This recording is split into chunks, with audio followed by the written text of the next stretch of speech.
All right, we are live. Guys, welcome to a special edition of Get Your News On with Ron. Special edition here on this lovely Thursday to end out our week.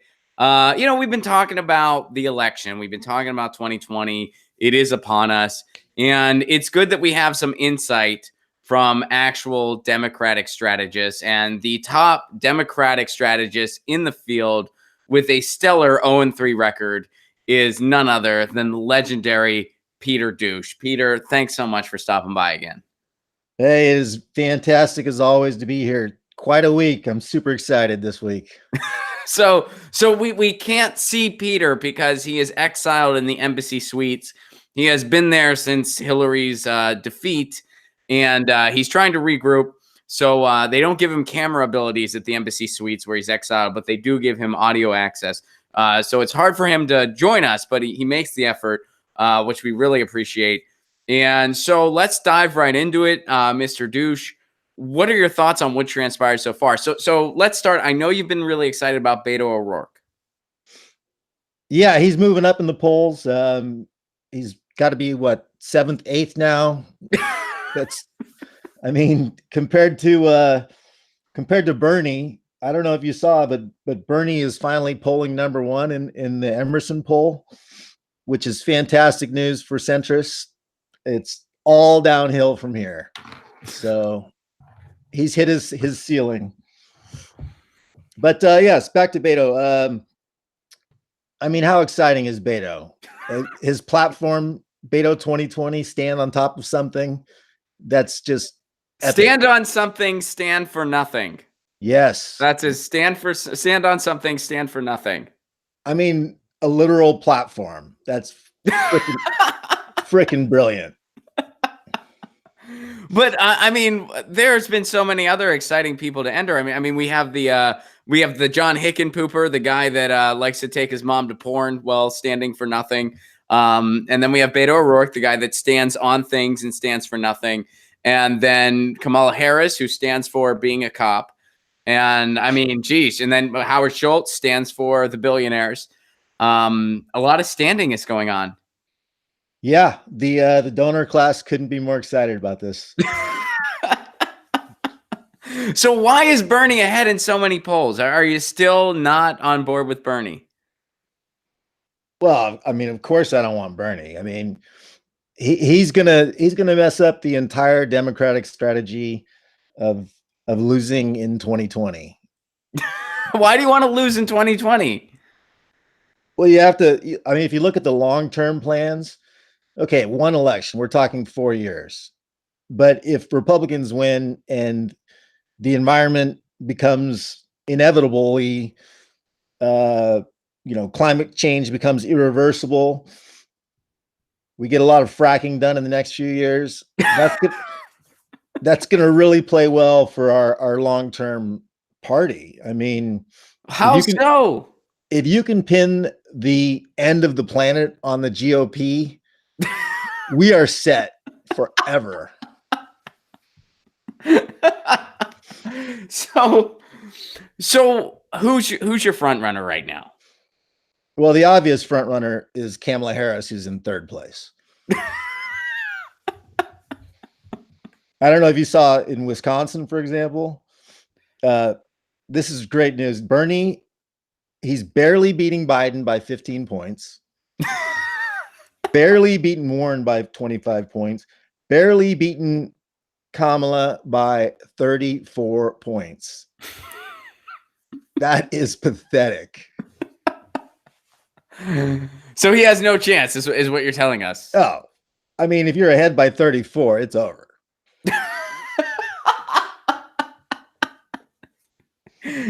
How do you think that's going to change? He's ahead now. He's the front runner.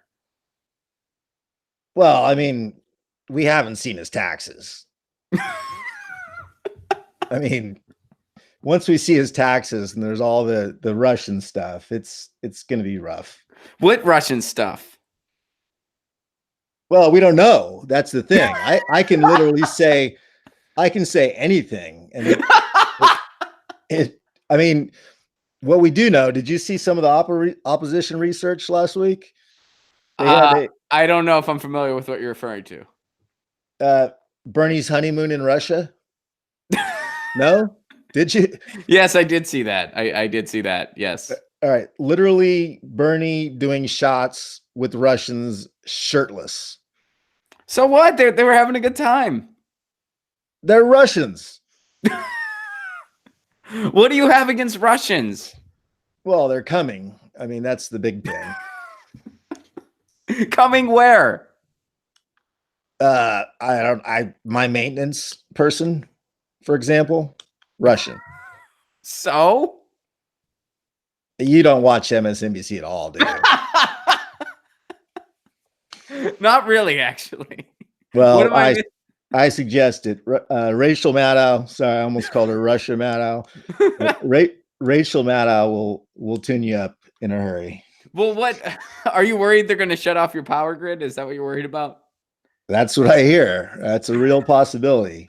But how's everything in the NBC suites? Everything's working just fine, right? I mean, internet's working. Well, the Wi-Fi is definitely spotty. Sometimes they kick me out after my fourth or fifth mimosa. And you blame the Russians for that? I mean, why not? Why not? Oh, man. So what are your thoughts on Parkagate? What has been going on with Parkagate? I know that you've been a big proponent of Parkagate. Well, bring everyone up to speed, first of all. What is Parkagate specifically? Well, Parkagate it's nothing to scoff at. It's the culmination of 50 years of opposition research on Bernie Sanders.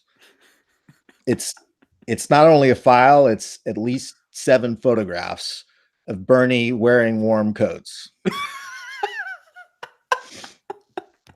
And why is this problematic?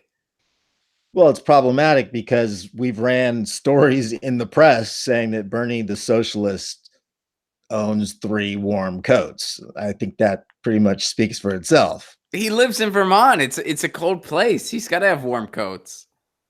3.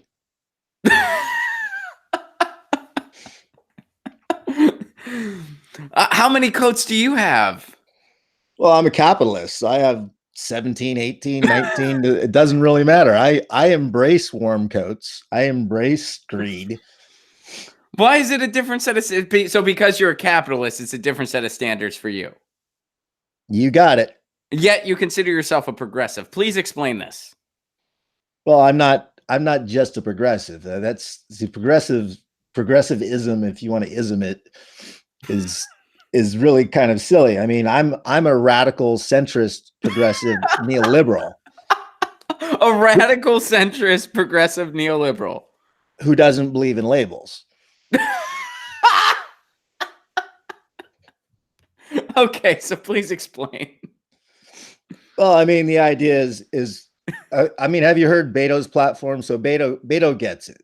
Labels are only a drag on your campaign. So, you know, if you don't commit to a position, they can't pin you down with their purity tests. What do you think about Beto's fundraising efforts? This 6.1 million. I think he has what is it? Quote 100-something thousand individual donations. Less than Bernie Sanders. Well, I mean, that's math again. So clearly it's not a grassroots effort for Beto. I mean, can we agree on that? It's not a grassroots thing for Beto. Well, grassroots billionaires are people too. Grassroots billionaires are people too. How does one, well, what designates one a grassroots billionaire, Mr. Douche? The media. They do all that.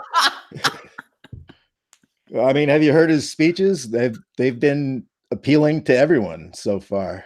I don't know about that. I think a lot of people aren't necessarily, I think more people are turning on him. I mean, did you see in those town halls, those college kids would ask him, hey, when are you going to actually stand for something?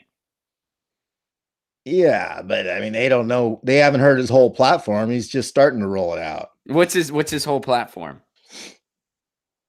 America. this moment in time, ingenuity, the Constitution, people, good people, really fucking good people. None of those are policy ideas, Mr. Douche. Yeah, but millennials love it. I mean, when he No, swears, we don't. We don't love it. We don't love it. you don't speak for all millennials, Ron. But I think polls speak for a lot more, and that indicates that we actually do not love it. Well, polls say that people don't like communism, and socialism and communism are often in the same textbooks together. I thought you said you didn't like labels. I hate labels. But I don't want to live in a world where there's nothing but communes and people hacky sacking in the streets. Why don't you just join the Republicans already? Well, it's a possibility. I mean, if Bernie wins, we're going to have to do some real soul searching. If Bernie's the nominee, what are you going to do? Well, don't make me think about this. Would you vote for him? Oh, God, no. God, no. Would you vote for Trump then? The question is, would I campaign for Trump? Not would I vote for him. So you would vote for him? I mean, stopping Medicare for all is literally the most important thing that we can do right now. Why are you so opposed to Medicare for all? I love my insurance. Don't you? No, not really. Car insurance is great. $400 a month. My renter's insurance, $50 a month. My health insurance, only $400 a month. And I get to pay $100 deductibles every time I see a doctor. Wouldn't you rather pay less and everybody in the country is covered? I think GoFundMe for all is covering everyone. Does Beto support GoFundMe for all? Absolutely. All Democrats do. He supports, I think it's, they got a new name, Medicare for America? Fuck yeah. What is Medicare for America? It's all in the title there, Ron. Well, so then everyone gets Medicare?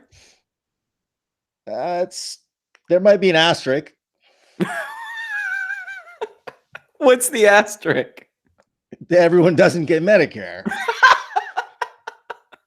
It's for America, though.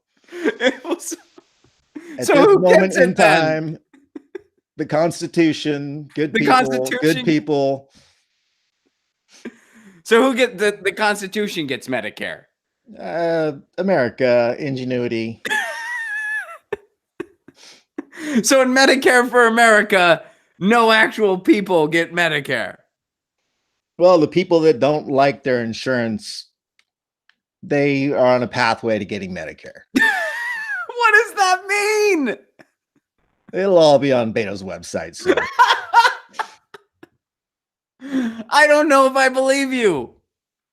Well, that's why you're a progressive. All right, last question. How about Joe Biden? Where's Biden in on all of this? I mean, there's rumors that that not only is he going to run, but now Stacey Abrams is his person. What's your take on where Biden's at right now? Well, Biden has a lot of history that's going to play really well. I don't know. I haven't seen the polling, but I'm pretty sure we all want to deregulate the banks. They've been doing that, and it's actually been making a lot of people very angry, Mr. Douche. Well, I mean, that was before they found out that Stacey Abrams was also for deregulating the banks. And I don't know if you've noticed, but she's a person of color. Okay. So what do you think? Is Biden going to jump in? Is he not going to jump in? Like what's going to happen? Well, the rumor is he's going to jump in after the quarter ends because the fundraising totals he doesn't want to have in this quarter. So. Why isn't he even convinced on net neutrality? How is Joe Biden that disconnected? He's not even on board with net neutrality. Well, first off, net neutrality is not a good idea. I mean, why? If net neutrality was such a good idea, wouldn't all the monopolies on television who stand to gain from net neutrality be warning us about net neutrality? No, because their owners don't want net neutrality. Comcast doesn't Exactly. Comcast does not want net neutrality. Oh, Mr. Douche. Where can people find your book? Inconvenientdouche.com. Inconvenientdouche.com. And what's the status on Douche Leaks before we let you go? Douche Leaks is a week away. I'm going to have it out, I believe, the 31st. I didn't want to put it out on April 1st because I know that would be the butt of all the jokes for all you progressives. So it'll be out before April 1st. And we've got some exciting leaks as well. It'll have a number of pundits, but the first leak that we have our hands on exclusively is Beto draft speeches. Those should be exciting. So they're actually drafts of Beto's speeches? They're drafts, yes, absolutely. That he hasn't given yet. Well, I mean, he improvises most of them, but we wrote up some bullet points. Do you think you're going to formally work for the campaign? We're in talks right now. I've emailed them. They haven't gotten back, but we'll see.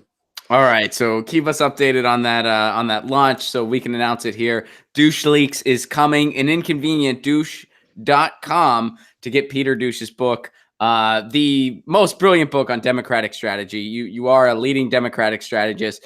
Even though we don't agree on everything, I do appreciate you coming on the show and giving your insight. Please do have a wonderful weekend. All right. Thank you, Ron, and God bless Hillary. All right. Bye, Peter Douche. Take care.